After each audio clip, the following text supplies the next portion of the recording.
आपल्याकडे अल्पभूधारक पाहिजे, भूमिहीन पाहिजे, दारिद्र्य रेषेच्या यादीखाली नंबर पाहिजे किंवा ग्रामपंचायतचा ठराव, अपत्य असल्याचं प्रमाणपत्र, अपत्य नसल्याचं प्रमाणपत्र, विहीर असल्या प्रमाणपत्र, असे वेगवेगळ्या प्रमाणपत्राचा बंच तयार होतो आणि नंतर मग सिलेक्शन होतं.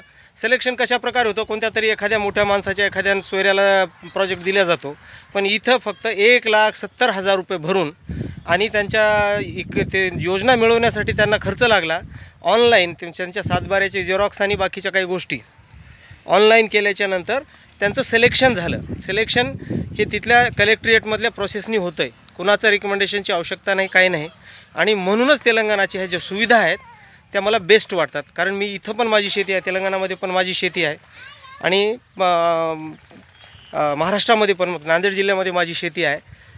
आणि त्याच्यामुळं मी तुम्हाला ह्याच्यासाठी हे सगळं दाखवायला लागलो की त्या सरकारमध्ये ह्या सरकारमध्ये फरक काय आहे. हा बघा, हा ट्रॅक्टर आहे माझ्याकडे जॉन डिअरचा.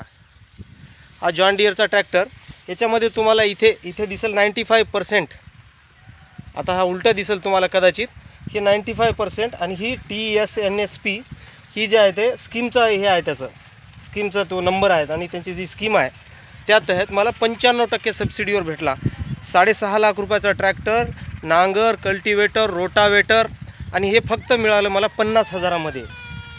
आणि 50,000मध्ये मला लागले फक्त सातबाऱ्याचे झेरॉक्स 20 रुपयाचे, माझं आधार कार्डचे झेरॉक्स आणि स्कीम मिळवण्यासाठी मला ऑनलाईन करावं लागले त्याचे 80 रुपये. एवढा खर्च माझा.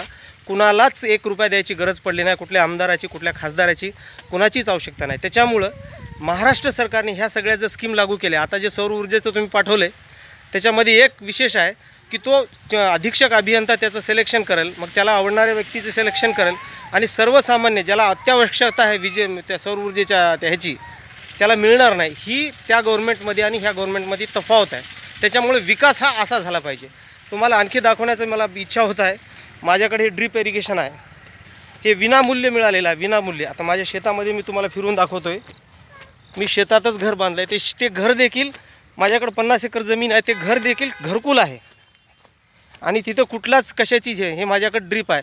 या ठिकाणी मी टरबूज लावलेलं आहे, टरबूज लावलं आहे आणि ही ड्रीप विनामूल्य 100% अनुदानावर मोफत, तुम्हाला कुठलंही रिकमेंडेशन न करता तुम्ही ऑनलाईन अर्ज भरला, तुम्हाला 100% तुमचा हे असेल तेवढे ठिबक सिंचन मिळून जाईल. एवढा फरक आहे. मी मोठेपणा म्हणून नाही सांगत, पण सरकारने असं काम केलं पाहिजे. आणि मग वेगवेगळ्या जातीपातीचं राजकारण करून ह्याच्यात काय मिळवतात हे लोक. शेतकऱ्यांचा विकास असा झाला पाहिजे.